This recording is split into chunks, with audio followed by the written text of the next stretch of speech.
Maupo po ang lahat. Magandang gabi po sa inyong lahat. Gandang gabi. Sa ating ebanghelyo, napakinggan natin 3 beses na tinanong ni Jesus si Pedro, mahal mo ba ako? Bakit 3? Bakit makatlong ulit?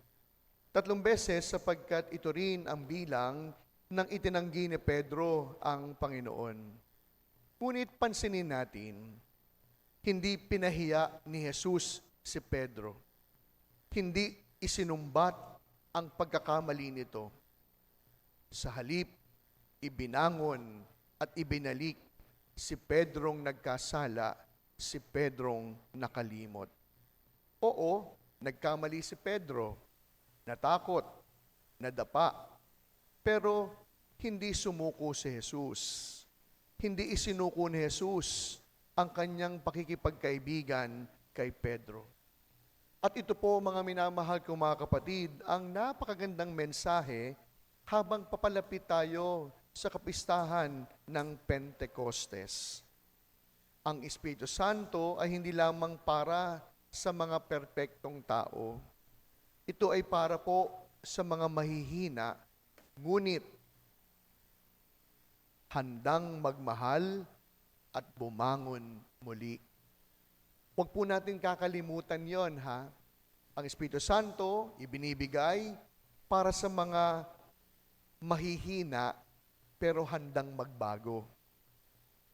Makasalanan pero handang humingi ng sorry.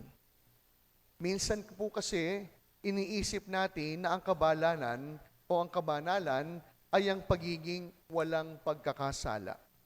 Pero ipinakita po sa atin ni Pedro na ang kabanalan ay hindi lamang tungkol sa hindi pagkadapa, kundi ang kabanalan po ay tungkol sa pagbabalik kay Jesus, tungkol sa pagbangon, sa bawat pagkakataon na tayo nadadapa sa putikan ng pagkakasala.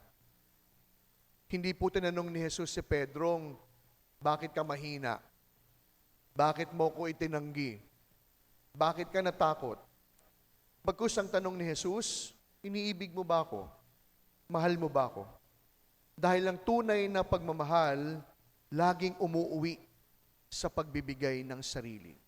Ang tunay na pag-ibig ay laging nagtatapos sa paglilingkod. Kaya pagkatapos pong sumagot ni Pedro sa kanyang bawat pag-ibig kay Jesus, may kasunod. Ang sabi ni Jesus, pakanin mo ang aking mga tupa. Sapagkat kapag mahal natin si Kristo, hindi pwedeng mahal lamang natin siya, period. Kapag mahal natin si Jesus, tinatawag tayong lumabas sa ating sarili at yung pagmamahal na meron tayo sa Diyos, mapupunta sa kapwa. Hindi po kasi po pwedeng ako at ang Diyos lamang. Alam nyo, may mga taong ganon. Ako at si Jesus, period. Hindi. Yung pong pagmamahal natin sa Diyos, dapat po iyon umuwi sa pagmamahal sa kapwa. Kaya nga hindi ka taka-taka. May mga taong palasimba, ang daming kaaway. May mga taong paladasal, pero ang daming hindi kinakausap. May mga taong palasimba, pero maraming hindi kayang mapatawad.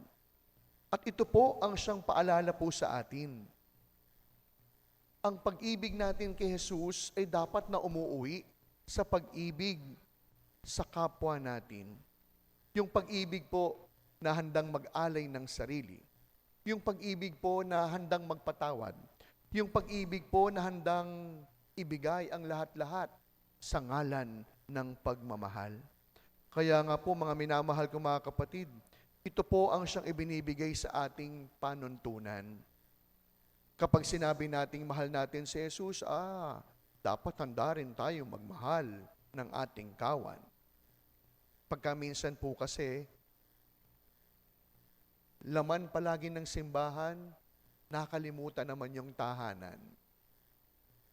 Pagka minsan po kasi, kabisado ang lahat ng panalangin, pero yung simpleng sorry, hindi kayang sabihin. Pagka minsan po kasi, lagi nagsisimba, pero hindi kayang makita ang mukha ni Jesus sa kapwang may pangangailangan. Kaya sa pagpapatuloy po ng ating pagdiriwang, tinatanong tayo ni Jesus, mahal mo ba ako?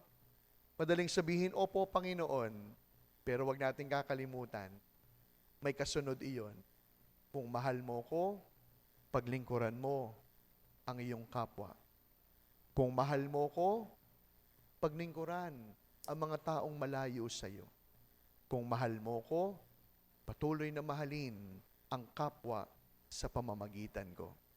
Kaya sa misang ito, ano po yung hihingin nating biyaya? Hindi lamang po yung biyayang masabing mahal natin ng Diyos. Kundi hingin natin sa misang ito, yung biyayang ating mapangatawanan, ating mapanindigan, ating tayuan ang ating pagmamahal kay Jesus sa pamamagitan ng pag-ibig sa ating kapwa. Amen.